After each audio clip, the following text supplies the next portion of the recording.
오늘 하나님 말씀은 고린도전서 1장 23절에서 24절까지 말씀입니다.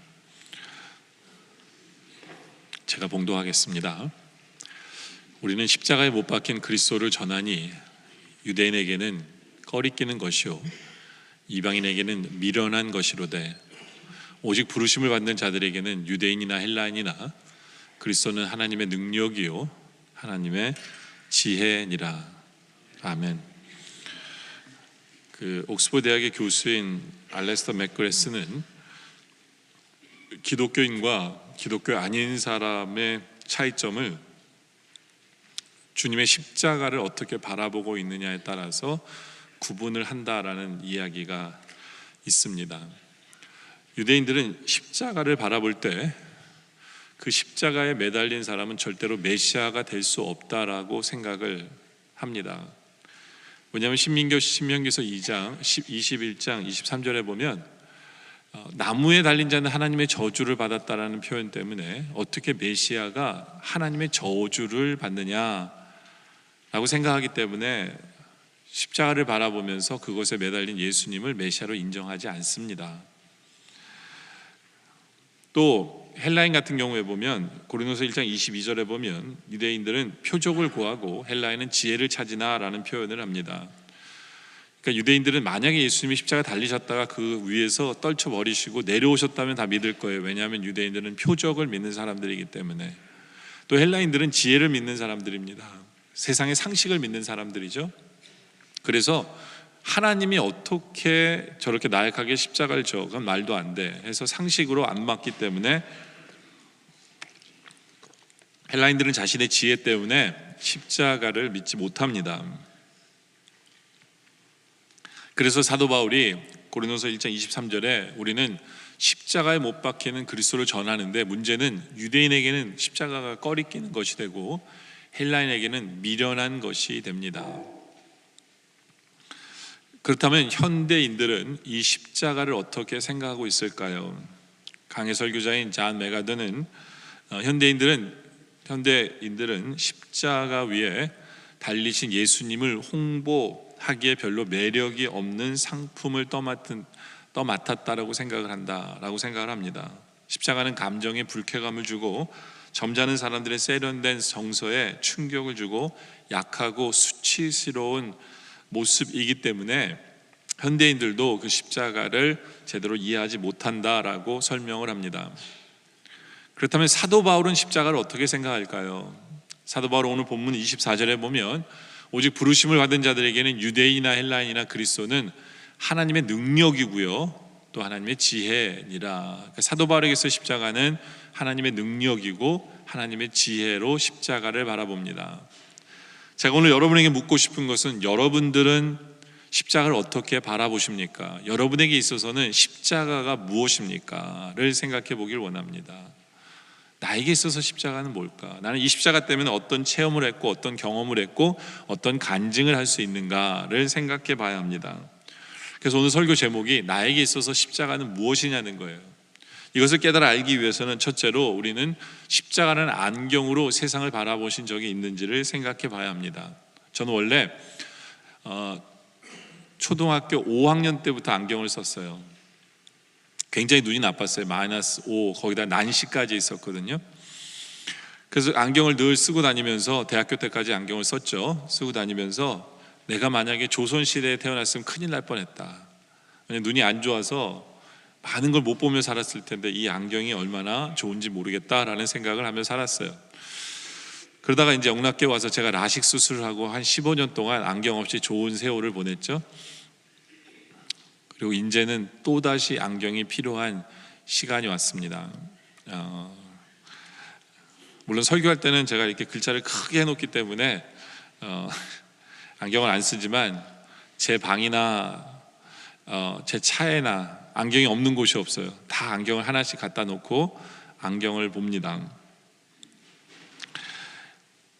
제가 이 안경을 이렇게 쓰면서 안경을 볼 때랑 보지 않을 때랑 너무나 다른 것이 보여져요. 이제는 안경이 안 쓰고 이렇게 보면 모든 게 뿌엽니다. 안경을 쓰는 순간 정확하게 보여져요. 그렇죠? 여러분들 우리가 세상을 살아가면서 우리가 십자가라는 안경을 쓰지 않고 바라보잖아요. 그러면 모든 것은 영적으로 뿌열 수밖에 없어요. 십자가라는 안경을 쓰지 않으면 우리는 죄인된 인간이기 때문에 절대로 똑바로 알 수도 없고 똑바로 볼 수도 없는 것이 우리다라는 것을 우리가 인정해야 합니다. 여러분들, 우리는 이 세상을 살아가면서 제일 중요하게 여기는 것 중에 하나가 뭐냐면 관점이라는 거예요. 어떻게 생각하느냐, 어떤 비유로, 영어로는 비유인데 이것도 본다라는 거죠. 눈으로 본다라는 표현을 쓰는데, 이게요, 십자가를 통해서 세상을 바라보지 않으면 우리의 모든 관점은, 우리의 모든 비유는 잘못된 판단을 내릴 수밖에 없는 것이 우리다라는 거예요. 그래서 왜곡된 길을 잡아주기 위해서 절대적으로 안경이 필요한데, 영적인 안경이 필요한데 바로 십자가라는 안경이 필요합니다. 그리고 제 짧은 삶을 통해서도 보면 십자가를 통해서 우리가 뭐를 판단을 하면 그건 제대로 답이에요. 영적인 답인데, 십자가 없이 그것을 결정을 내리잖아요. 그러면 항상 그것은 주님의 뜻은 아니에요. 세상의 방식은 맞을지 모르지만 하나님이 원하시는 방식은 아니다라는 것을 늘 깨닫게 됩니다. 참 재밌는 것은 우리가 십자가라는 안경을 쓰고 이 세상의 역사를 보면 거기에는 소망이 있어요. 꼭 이 세상은 뭐 여러 가지 악한 사람들 때문에 망할 것만 같고, 소망이 없는 것처럼 보이지만 십자가에 달리신 예수를 볼 때 이 세상은 그냥 망할 수밖에 없어요. 그렇지는 않아요. 왜요? 우리를 그냥 망하게만 하려면 주님이 왜 십자가 지셨겠어요? 그렇죠? 우리를 구원하기 위해서 십자가 지신 주님을 보면서 우리는 세상의 역사 속에서, 세상 속에서 소망을 봐요. 그게 십자가를 안경을 끼고 보는 사람들의 모습입니다. 아무리 살다 보면 정말 힘든 일, 사방에 우겨쌈을 당하는 그러한 일이 있을지라도, 너무나 힘든 일이 있을지라도 우리는 십자가를 바라보면서 거기에서 또 소망을 바라봅니다. 왜냐하면 십자가 뒤에는 부활이라는 게 준비되어 있기 때문에 우리는 항상 십자가를 바라보며 기쁨을 얘기할 수 있고, 십자가를 바라보며 부활을 볼 수 있기 때문에 우리는 거기에 소망을 가질 수밖에 없는 것이 십자가예요. 예전에 어떤 교인이 저한테 오셔서 그런 얘기를 하더라고요. 목사님, 제가 전도한 사람 때문에 너무나 억울하고 너무나 힘이 듭니다 라고 저한테 이야기를 하시더라고요. 제가 그 주에 하필이면 십자가와 부활에 대한 설교를 했는데 이분이 저한테 너무너무 힘들대요. 그러면서 목사님, 제가 그래도 끝까지 그 사람을 사랑해야 될까요? 라고 저한테 물어보시더라고요. 그래서 제가, 목사니까 당연히 뭐라고 얘기합니까? 끝까지 사랑하십시오 라고 이야기를 했어요. 근데 한 가지 질문을 그분한테 얘기를 했어요. 소원이 뭐냐고, 무엇을 이루길 원하냐고. 근데 그분이 저한테 무엇을 이루길 원한다고 저한테 얘기를 하시더라고요. 그래서 제가 그분한테 그랬어요. 전 점쟁이도 아니지만 그 소원이 이루어지겠네요. 제가 그랬어요. 그 소원이 이루어지겠네요. 왜 제가 그분한테 점쟁이도 아니지만 확실하게 얘기를 했냐면, 물론 그분은 그 당시에 그 얘기를 들으면서 위로가 되지 않았을 수는 있어요. 이 사람 내가 힘들다는데 무슨 소원 얘기를 하고 있어 라고 이야기할지 모르지만, 제가 그날 부활에 대한 설교를 했기 때문에 이분이 져야 될 십자가가 바로 이것이구나 라는 것을 봤기 때문에, 이제 부활의 역사를 하나님이 이루시려고 이런 아픔을, 십자가 져야 될 부분을 하나님께서 주시는구나 라고 확신을 했었어요. 그래서 제가 그분한테 정확하게 그런 얘기를 하게 됐는데, 한 몇 달 있다가 그분이 소원을 이뤘다는 얘기를 듣고 제가 그분을 찾아가서, 전 꼭 그런 얘기 잘하거든요. 이루어졌죠? 라고 제가 잘난 체를 좀 했습니다. 근데 십자가를 바라보면 그럴 수밖에 없어요. 십자가 뒤에는 부활이 있기 때문에 우리는 소망을 갖고 십자가 뒤에 우리는 기쁨을 이야기할 수밖에 없어요. 그렇기 때문에 십자가라는 안경을 쓰고 보는 성도들은 시선이 틀려져요. 생각하는 게 달라요. 세상 사람들과 달라요. 그렇지 않아요? 나를 힘들게 하는 사람을 미워하라고 그러지, 그렇죠? 누가 사랑하라고 그럽니까? 근데 그게 십자가이기 때문에 그게 사랑인 거예요. 그게 십자가인 거예요. 그럴 때 우리는 부활을 보게 되죠. 그리고 이 십자가라는 게 참 재밌는 게 뭐냐면, 십자가 없이 내가 사람을 보면 그 사람의 들보를 봐요. 그 사람의 안 좋은 점을 봐요. 근데 십자가라는 안경을 쓰고 보잖아요. 그러면 그 사람이 귀한 사람인 걸 보게 되고 내가 죄인인 걸 보게 돼요. 여러분들, 십자가 앞에서는 모두가 죄인이에요. 그러니까 내가 십자가라는 안경을 쓰면 내가 얼마나 큰 죄인인가를 보게 돼요. 그게 사도 바울도 마찬가지예요. 십자가밖에 자랑할 것이 없다라고 사도 바울이 얘기하면서 자기를 돌아보면서, 솔직히 사도 바울은 유대 법을 잘 지킨 사람이에요. 죄를 안 짓는 사람이거든요. 근데도 자기를 돌아보면서 십자가를 안경을 쓰니까 자기를 뭐라고 표현합니까? 나는 죄인 중에 괴수다라고 표현을 쓰는 거죠. 그렇죠? 그러니까 이 십자가라는 게 참 재밌는 게 뭐냐면, 내가 십자가를 쓰면 내가 죄인인 게 보여져요. 그러나 반대로 내 이웃은 죄인으로 보는 게 아니라 존귀한 사람으로 봐요. 존귀한 사람으로. 하나님께서 저 사람을 위해서도 십자가 지셨구나, 저 사람을 구원하기 위해서 그 귀한 예수님 십자가 지셨구나를 바라보면서, 그러면서 동시에 내가 나를 죄인으로 보면서 우리는 은혜라는 것이 뭔지를 깨닫게 돼요. 나 같은 죄인에게 하나님께서 어떤 사명을 맡기신 거잖아요. 어떤 일을 맡기셨잖아요. 하나님이 쓰는 그릇이 된 거잖아요. 그럴 때 우리는 은혜라는 표현을 써요. 그래서 사도 바울도 그 십자가 앞에서 나의 나 된 것은 하나님의 은혜다라는 표현을 쓰게 된 거예요. 하나님 어떻게 나 같은 사람을 사용하십니까? 나의 나 된 것은 역시 은혜다라는 표현을 쓰게 되는 거죠. 그러면서 사도 바울은 십자가 외에는 자랑할 게 없구나라는 것을 표현합니다.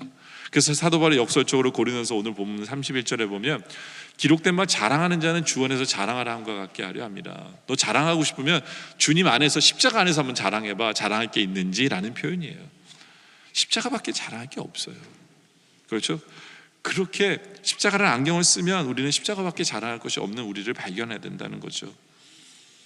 근데 십자가 없는 사람, 십자가 안경이 없는 사람은 그렇게 교만한 거예요. 교만하게 될 수밖에 없어요. 세상에 겸손하지 못하고 교만한 것처럼 참 볼꼴 사나운 그런 게 없는데, 우리도 모르는 사이에 우리는 교만에 빠집니다. 왜요? 십자가의 안경을 벗었기 때문에. 우리는 십자가의 안경을 쓰고 있습니까? 우리는 십자가의 안경 때문에 우리가 어떻게 변화되고 있고 우리의 생각이 변화되고 있습니까? 우리가 한번 생각해 보시길 바랍니다. 또 십자가의 안경을 쓰면요, 거기에 진정한 위로가 있어요. 진정한 위로가 있어요. 어떤 분이 어린 자식을 잃고 병으로 어린 자식을 잃고 장례식을 치렀어요. 장례식을 치르고 이 아내와 이 남편이 차 안에서 떠나지 못하고 차 안에서 눈물을 흘리고 있었어요. 눈물을 흘리면서 이 부부가 하나님 앞에 그래요. 하나님, 왜 우리 가정에 이런 아픔을 주십니까? 라고 하나님 앞에 이렇게 이야기하고 있는데, 갑자기 소낙비가 쭉 내리는 거예요. 차 안에 있으니까 그 빗소리가 막 크게 들리잖아요.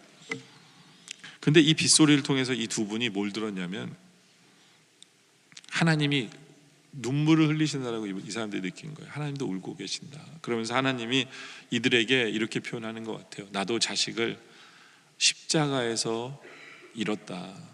나도 자식을 잃었다. 나도 자식을 잃는 슬픔이 뭔지 나도 안다. 얼마나 힘드니? 라고 이분들에게 얘기하는 것 같았대요. 그랬을 때 주님이 나의 아픔을 아시는구나, 주님이 나의 고통을 아시는구나. 십자가를 보면서 이들이 위로를 받았대요. 마찬가지예요. 여러분들, 우리가 아무리 힘들고 어려운 일이 있어도 주님은 십자가에서 다 당하셨어요. 십자가에서. 십자가를 바라보면 위로받을 수밖에 없어요. 이런 것들이 십자가입니다. 그래서 우리 모두는 이제부터는, 우리 모두는 십자가라는 안경을 쓰고 모든 것을 바라보기를 원합니다. 그것이 성도예요. 그것이 봐요. 근데 십자가는 안경을 쓰고 우리는 좀 깊이 생각하는 습관이 좀 있어야 되겠다라는 생각이 듭니다. 그게 두 번째 포인트인데요. 좀 생각하며 삽시다 라는 이야기를 하고 싶어요. 어느 주부가 고등어 2마리를 시장에서 사면서 내일 반찬하리라 마음먹고 고등어 2마리를 사옵니다.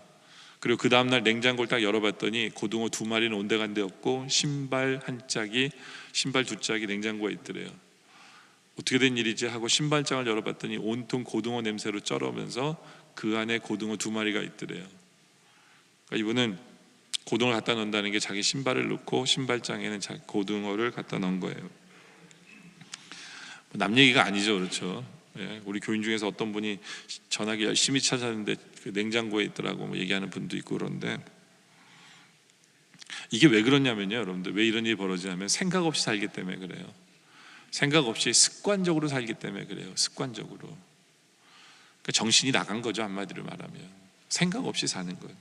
근데 우리가 신앙생활 속에도 그런 사람들이 많아요.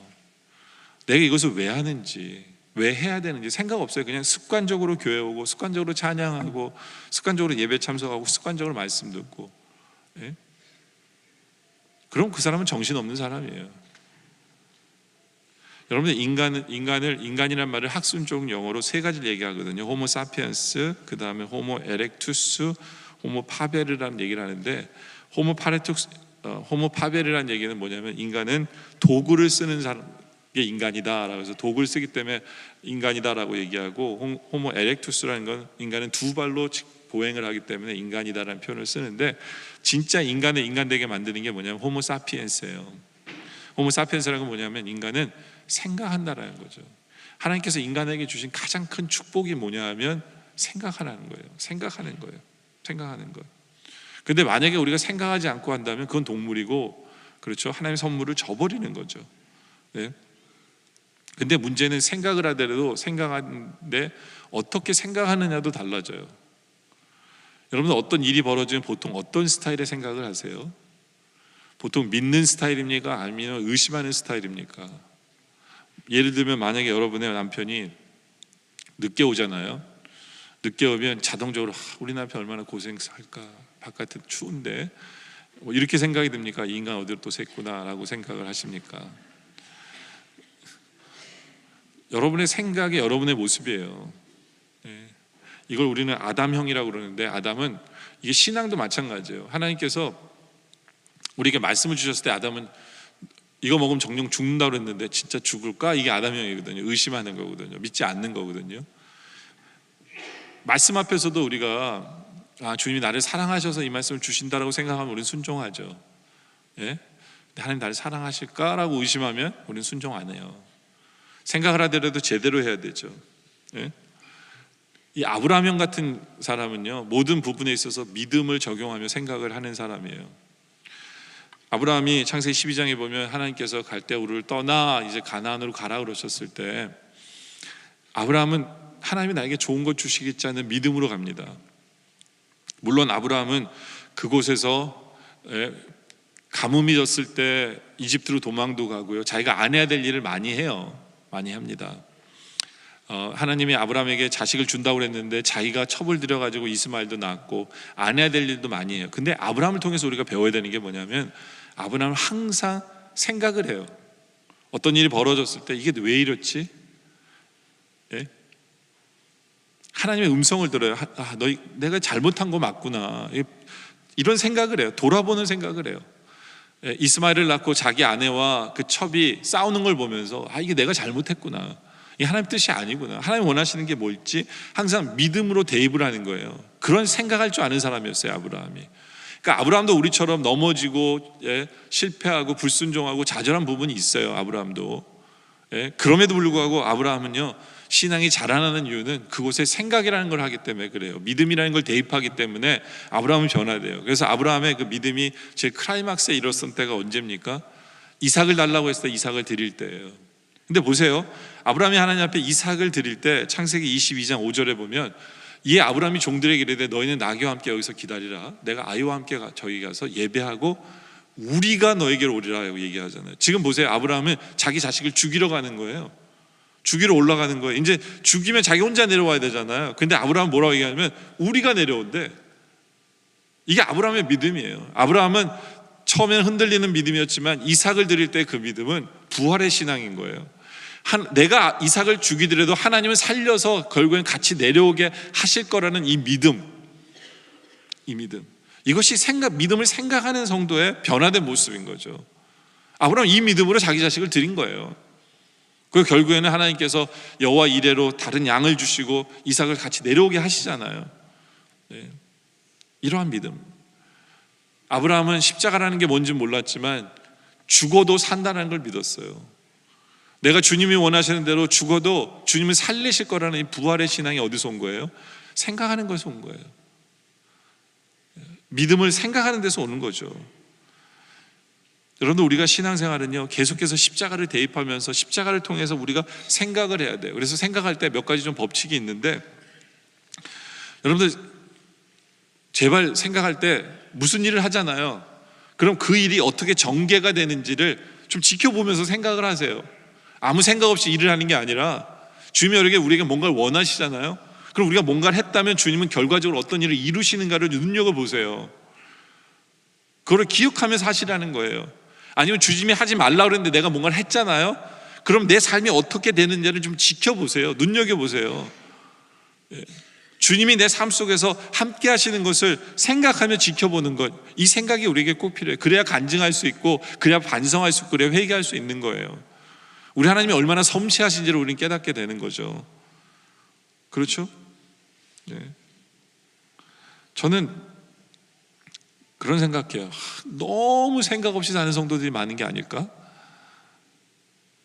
이런 생각을 해보거든요. 주일날 설교하는 사람으로서 우리 성도들은 지난 한 주간 설교 내용을 하나라도 생각하면서 할까? 너무 생각 없이 사는 게 아닐까? 네. 오늘 설교 때도 십자가 안경을 제발 쓰고 사십시오라고 얘기하지만 성도들의 이렇게 삶을 보면요, 솔직히 그런 생각해요. 저 사람이 십자가라는 걸 알긴 알까? 십자가 안경을 쓰고 정말 바라보는 걸까? 네? 너무 생각 없이 사는 게 아닐까? 뭐 이런 생각도 들 때가 있어요. 물론 이렇게 생각하는 저도 십자가를 제대로 못 쓰니까 남의 눈에 그런 걸 보이겠죠. 그러니까 저도 뭐 십자가 안경 썼다 말았다 하긴 하지만 하는 것 같아요. 하여튼 우리 삶을 한번 이렇게 지켜보세요. 그리고 우리가 생각할 때 우리의 방향을 우리가 좀 생각해 볼 필요가 있어요. 보통 사람들 생각하면요, 과거 지향적인 사람도 있어요. 옛날 얘기만 해요. 어떤 사람은 또 미래 얘기만 해. 근데 우리가 생각할 때요, 이렇게 생각의 틀이 잡혀야 돼요. 하나님이 과거에 이런 일을 행하셨기 때문에 지금 나의 모습을 볼 수 있고, 지금 나의 모습을 통해서 하나님이 나를 향한 비전을 볼 수 있는 이 생각의 틀이 잡혀야 돼요. 이게 성숙한 신앙인이에요. 그냥 과거 얘기만 할 것도 아니라, 미래에 말도 안 되는 그런 턱없는 얘기만 할 것이 아니라, 과거에 하나님께서 나에게 행하셨던 일을 보면서 지금 나를 어떻게 사용하시는지를 보면서 우리가 미래를, 하나님이 나에게 갖고 계신 비전을 볼 수 있는 이런 생각의 틀을 우리가 갖고 있어야 제대로 생각하는 모습이다 라는 거죠. 그렇죠? 또 하나는 우리가 생각할 때 좀 집중력이 있어야 돼요. 정말 잊지 말고 생각해야 되는 것이 있거든요. 매일매일 살아가면서. 그게 뭐냐면 십자가에 대한 생각이에요. 매 순간 십자가를 대입하면서 모든 걸 생각해야 되는데 그렇지 않으면 문제 있는 거예요. 그 생각은. 매 순간 우리는 말씀을 대입하면서 생각해야 되는데 말씀이 없는 그런 생각이라면 그거는 쓸데없는 생각이죠. 집중력이 있어야 돼요. 포커스가 있어야 돼요. 말씀, 십자가, 그런 집중력이 있어야 돼요. 꼭 공부 못하는 애들이 놀면서 공부 걱정하고요, 공부하면서 놀 생각만 하는 애들이 꼭 공부 못하는 애들이잖아요. 그렇지 않아요? 신앙생활도 마찬가지예요. 아니 무슨 생각을 하며 살아야 되는지 알아야 될 거 아니에요. 그렇죠? 말씀과 십자가에 대한 그런 포커스가 있어요. 그리고 그러면서 지속성이 있어야 돼요. 계속돼야 돼요. 한 번 했다고 되는 게 아니에요. 한 번 했다고 되는 게 아니에요. 지속적으로 말씀을 생각하고 지속적으로 십자가를 생각하면서 우리는 그런 생각으로 가득 차 있어야 돼요.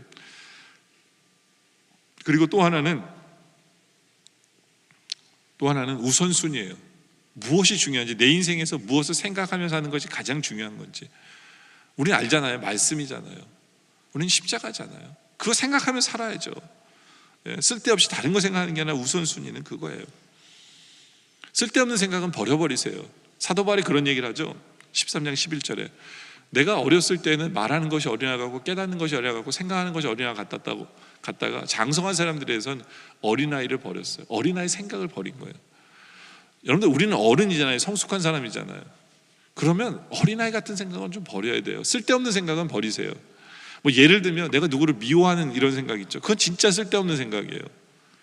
내가 누구를 미워해봐서 아는데요, 이것만큼 유치한 게 없는 거예요. 유치한 게 없어요.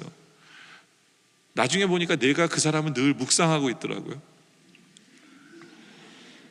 네, 말씀을 묵상해야 되는데 그 인간을 묵상하고 있어요. 그러면서 속으로 저 인간을 어떻게 죽일까? 완전 범죄가 있으면 내가 죽일 텐데. 그럼 실행에도 옮기지 못하는 쓸데없는 생각으로 있는 거예요. 진짜 쓸데없는 생각 아니에요? 시간 낭비하죠. 감정 낭비하죠. 예? 하나님 앞에 죄 짓는 거죠. 예? 그렇다고 스트레스가 해소되느냐? 아니에요. 더 쌓여요. 스트레스 더 쌓여요. 여러분들 남을 미워하는 만큼 에너지를 소모하는 게 없고요, 남을 미워하는 만큼 스트레스 쌓이는 게 없고 괴로운 게 없어요. 나중에 피곤해서 화병까지 쌓이잖아요. 이거 쓸데없는 생각을 왜 하십니까? 그렇죠? 우리가 지성인이라면 한번 따져보세요. 그래야 되는 거 아니에요? 그럼 어린아이 같은 생각이에요. 내가 무엇을 생각하고 있는지 생각해 보셔야 돼요. 뭐가 중요한지, 무슨 생각이 중요한지 생각해 봐야 돼요. 네. 그리고 또 하나는 나의 생각은 항상 바른 생각을 하고 사는 사람인지 생각해야 돼요. 그러니까 내 생각을 한번 생각해 보세요. 내 생각을. 내 생각이 그 병든 생각이 아닐까? 나는 늘 이런 병든 생각 속에 살지 않을까 생각해 보셔야 돼요. 제가 이렇게 어느 집회 갔는데 어떤 분이 나오셔서 시간이 다 됐으므로 예배 시작하겠대요. 근데 제 시계 보니까 5분 전이에요. 전 그런 거 좀 따지거든요. 왜냐면 5분 전에 시작하면 모든 분들은 시간 맞춰서 오는 분들은 다 예배 늦은 게 돼버리잖아요. 성도를 예배 늦는 성도로 만드는 거잖아요. 이 사람 시계가 잘못돼서. 가만 보니까 그 사람 시계가 5분이 느려. 5분이 빠른 건가? 하여튼 뭐든지 하여튼 5분 전에 시간이 됐다는 거예요. 이게 무슨 얘기냐면 자기의 잘못된 시계 때문에 모든 사람을 잘못 보는 거잖아요. 여러분, 우리의 잘못된 어떤 사상이나 이성이나 생각 때문에 모든 사람을 잘못되게 판단할 수 있어요. 그렇기 때문에 내 생각을 돌아봐야 돼요. 내 생각이 병든 게 아닌가? 내 생각이 상처 속에서, 나는 이렇게 상처 속에서 모든 것을 판단하고 생각하는 사람이 아닌가를 나를 볼 수 있어야 돼요. 나를 볼 수 있어야 돼요. 어떤 아빠가 하루 종일 운전하고 집에 들어오더니 애들한테 소리를 지르는 거야. 야, 너희는 왜 이렇게 깜깜하게 사냐고, 불 좀 켜라고. 그랬더니 와이프가 뭐라 하냐면 제발 좀 안경 좀 벗고 오라고. 선글라스 끼고 집에 들어왔으니까 세상이 어두운 거예요. 그러니까 지 눈이 어두우니까 애들한테 말하는데 누가 만든 거예요? 그렇지 않아요? 이것도 생각이에요. 그 사람에게 뭔가 씌우잖아요. 어떤 생각이 씌우잖아요. 그럼 안 보여요. 그럼 딴 사람의 말 좀 들어보고 하나님 말씀 좀 들어보고 해야 될 거 아니에요? 내 생각이 잘못될 수 있다라는 그런 전제를 좀 가지고 생각해야 될 거 아니에요? 나만 옳다가 아니라 내 생각이 틀릴 수 있다라는 생각으로 내 생각을 돌아봐야 돼요. 생각할 수 있어야 돼요. 그게 십자가예요. 그게 십자가로 바라보는 눈이거든요. 여러분도 올해 표 성경 구절이 히브리서 12장 2절이잖아요. 보세요. 믿음의 주여 또 온전케 하시니 예수를 바라보자. 근데 예수를 바라보는 게 뭐냐면 그는 그 앞에 있는 기쁨이 왜요? 십자가를 참으신 예수님을 바라보는 거예요. 십자가를 참으신 예수님. 십자가를 참는다는 게 뭐예요? 주님의 뜻이기 때문에 내 뜻대로가 아니라 주님의 뜻을 이루기 위해서 애쓰면서 참으면서 그 길로 나아가는 거예요. 우리 인생에서 십자가를 대입하는 건 쉽지 않아요.